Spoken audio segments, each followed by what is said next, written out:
السلام علیکم ورحمۃ اللہ وبرکاتہ۔ آپ دیکھ رہے ہیں آرٹیکل وائس۔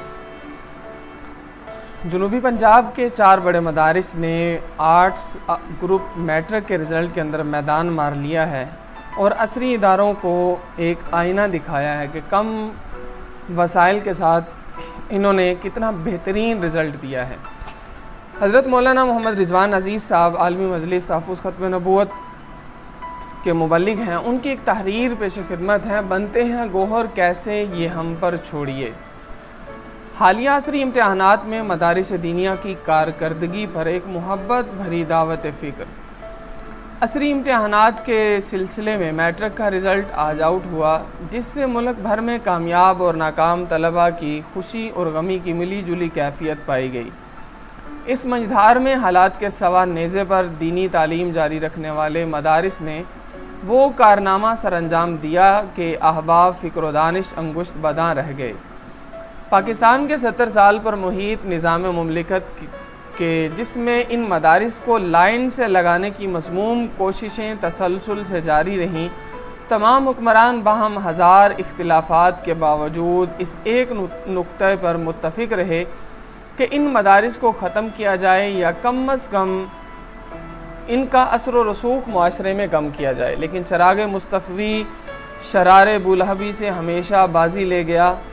اقبال مرحوم نے پاکستان بنانے والوں اور چلانے والوں کو نصیحت بھی کی تھی، نہ پوچھ ان خرقہ پوشوں کی ارادت ہو تو دیکھ ان کو، ید بیضا لیے بیٹھے ہیں اپنی آستینوں میں۔ مگر حکومتی مشینری اس فکر میں گھومتی رہی کہ ان فقیروں کو کسی نہ کسی طرح قومی دھارے میں لایا جائے، لیکن شاید انہیں خبر نہ تھی کہ ان فقیروں نے جب اس میدان میں قدم رکھ دیا تو تمہارے نظام تعلیم کی کارکردگی ایک سوالیہ نشان بن جائے گی۔ ملتان بورڈ کی تینوں پوزیشنیں جن طلباء نے حاصل کی، ان کا تعلق پنجاب ہی کے 3 معروف و مشہور مدارس سے ہے، جنہوں نے نہ تو کوئی مہنگی ٹیوشن پڑھی اور نہ ہی ان کی تعلیم پر والدین کو کوئی اضافی چارجز ادا کرنے پڑے۔ بس خاک پر بیٹھ کر افلاک سے پنجہ آزمائی کرتے رہے۔ آج رزلٹ پوری قوم کے سامنے ہے۔ اس دور معاشر نما میں جبکہ وطن عزیز میں روٹی سے سستی موت مل جاتی ہے، ان والدین کو ہوش کے ناخن لینا چاہیے جو لاکھوں روپے کا بوجھ اٹھا کر اسکولوں کالجز کے اخراجات برداشت کرتے ہیں اور ایک بچے کی عصری تعلیم کے چونچلے پورے کرنے کے لیے بقیہ بچوں کو مزدوری پر لگا دیتے ہیں۔ بوڑھا باپ سارا دن مزدوری کرتا ہے، ملازمت کرتا ہے اور شام کو تھکا ہارا گھر واپس آتا ہے، تو ٹیچر نامی معزز جیب کتروں کا پیغام آ جاتا ہے کہ آپ کے بچے کی ابھی تک فیس نہیں آئی، یونیفارم بھی پرانا ہے اور آئندہ سنڈے کے پیرنٹ ڈے، مدر ڈے پر یہ دے اور وہ لے کا پروگرام ہے، اس کے لیے 2000 اضافی بھی مہیا کرنے ہوں گے۔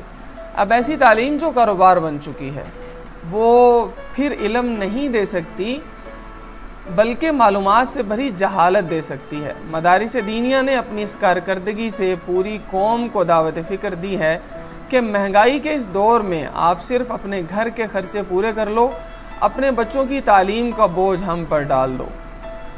جہاں درس نظامی سمیت عصری تعلیم بونس میں مل جائے گی، نہ کوئی ٹیوشن، نہ ہو شربہ فیسز، کھانے پینے سے لے کر رہائش تک، دنیا سے لے کر دین تک ایک ہونہار عالم دین بنا کر جو دنیاوی فنون اور دینی تعلیم دونوں سے آراستہ ہو، قوم کے حوالے کرنا ہماری ذمہ داری ہے۔ تم اتنا کرو مہیا کرو ہمیں صدف، تم اتنا کرو مہیا کرو ہمیں صدف، بنتے ہیں گوہر کیسے یہ ہم پر چھوڑیے۔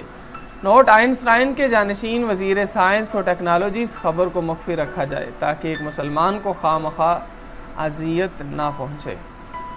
یہ تھی ایک بڑی پیاری خوبصورت تحریر حضرت مولانا محمد رضوان عزیز صاحب کی، بنتے ہیں گوہر نایاب کیسے کیسے۔ اگر ابھی تک آپ نے ہمارے چینل کو سبسکرائب نہیں کیا تو اسے بھی سبسکرائب کر دیجئے اور بیل آئیکن کے بٹن کو بھی پریس کر دیجئے۔ والسلام علیکم ورحمۃ اللہ وبرکاتہ۔ پاکستان زندہ باد، اسلام پائندہ باد۔